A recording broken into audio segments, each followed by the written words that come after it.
All right, so you're just upriver from New Orleans, Louisiana. You're about maybe 15-20 miles upriver from New Orleans.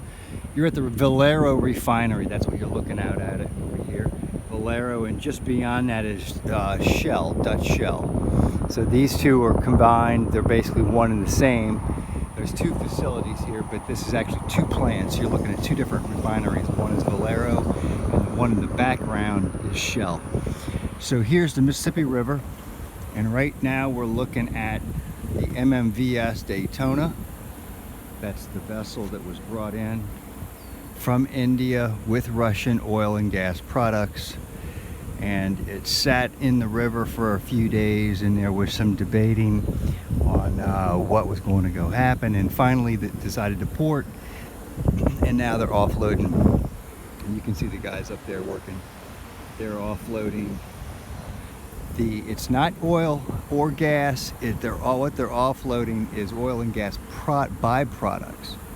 So while the vessel was in India, or while the product was in India, while the Russian gas was in India, it was basically being refined to a higher grade, a more valuable product. And that's what you're looking at getting offloaded here today. This vessel is scheduled to leave this port on the 30th, which was yesterday. And because of the delays and whatnot, it's obviously several days behind schedule in port, which will be costing that'll come off the top of the bill probably. But what you're looking at is the roundabout. This is how you get Russian gas back into the economy with the underhandedness of the United States government and whatever corporations are doing the fronting, because apparently Valero and Shell Gas, with their corporations in Netherlands, and this flag is a Malta flag. You'll see an American flag on that ship because they have to have an American flag, but it's flying under a Malta flag, and it's a Swiss-owned company that owns this vessel and its cargo.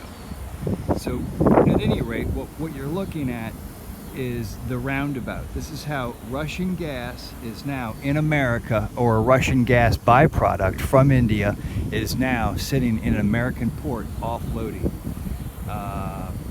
And apparently everything is business as usual. It's kind of funny, but we're willing to pay $7 for a gallon of diesel gas, and that's effectively what this byproduct is probably going to be servicing, is a diesel or a commercial product. So there you have it. This is your tidbit on the Russian oil tanker debacle. As you've heard, they've been trading these tankers back and forth.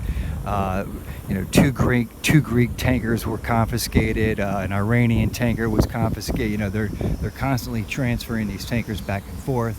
Apparently, this one made its way through multiple ports. I'll put those on the post. The last port being in India, and here we are in New Orleans, Louisiana, offloading Russian oil and gas.